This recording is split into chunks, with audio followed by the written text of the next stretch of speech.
This is VOA News. I'm Jeff Custer. NATO Secretary General Jens Stoltenberg was in Seoul, South Korea Monday, where he urged the nation to increase military support to Ukraine, citing other countries that have changed their policy of not providing weapons to countries in conflict following Russia's invasion. Speaking at the Che Institute for Advanced Studies in Seoul, the NATO chief thanked South Korea for its non-lethal aid to Ukraine, but called on the nation to do more, adding there is an urgent need for ammunition. I urge the Republic of Korea to continue and to step up on the specific issue of military support. I would say that's, at the end of the day, a decision for you to make. But I will say that several NATO allies who had as a policy never to export weapons to countries in conflict have changed that policy now. Stoltenberg's visit to Seoul is the first stop on a trip that will also include Japan and is aimed at strengthening ties with Western allies in Asia in the face of the war in Ukraine and rising competition with China. The Ukrainian presidential office Monday, in a report covering the previous 24 hours, said Russian shelling has killed at least 5 people and wounded 13 others, as the Kremlin and Ukraine's forces remained locked in combat in eastern Ukraine. The casualties reportedly include a woman who was killed and 3 others who were wounded by Russian shelling in the shelling of Kharkiv, Ukraine's largest city in the country's northeast. Moscow troops seized large areas of the northeastern Kharkiv region in the months following its invasion last February, but Ukrainian counteroffensives that began in August took back Russian-occupied territory, most notably in Kharkiv. This is VOA News. U.S. Secretary of State Antony Blinken has arrived in Israel, where he urged the Israeli government and Palestinians to ease tensions amid a spike in violence that has put the region on edge.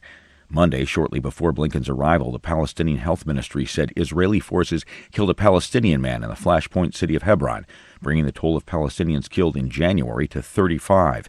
The violence comes after months of Israeli arrest raids in the West Bank, which were launched after a wave of Palestinian attacks against Israelis in the spring of 2022 that killed 19 people. Speaking on his arrival at Israel's international airport near Tel Aviv after a brief visit to Egypt, Blinken called for restraint. It's the responsibility of everyone to take steps to calm tensions rather than inflame them, to work toward a day when people no longer feel afraid in their communities, in their homes, in their places of worship. That is the only way to halt the rising tide of violence that has taken too many lives, too many Israelis, too many Palestinians. I'll make that clear throughout my time in Israel and the West Bank with everyone that I meet.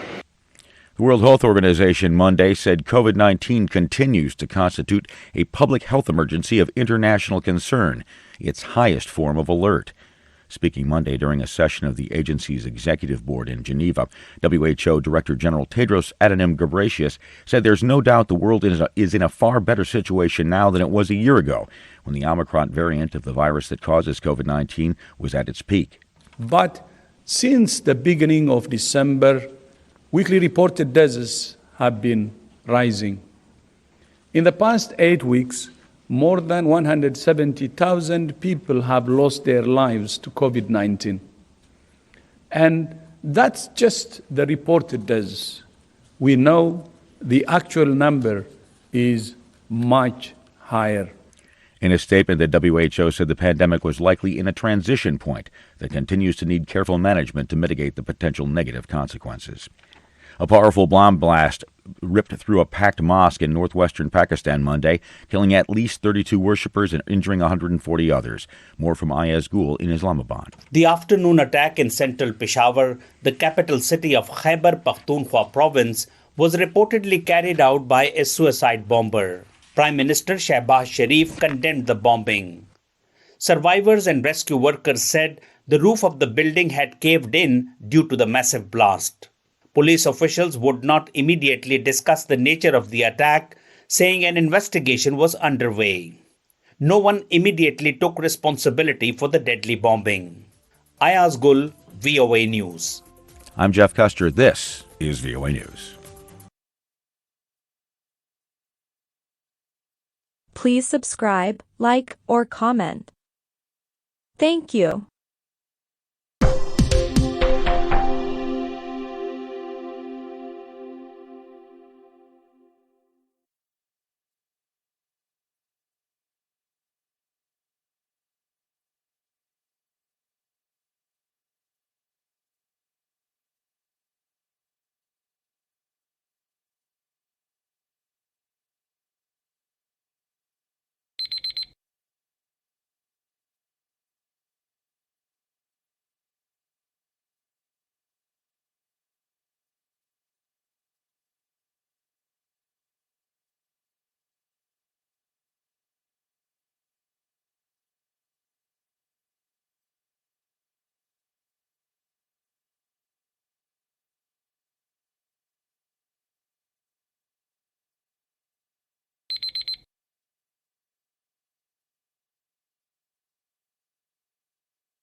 Hi, I'm Patrick. I'm an American. I grew up in the U.S. I am a professional English language educator with extensive experience in teaching English, especially English for academic purposes, test preparation, and general English to university students and adults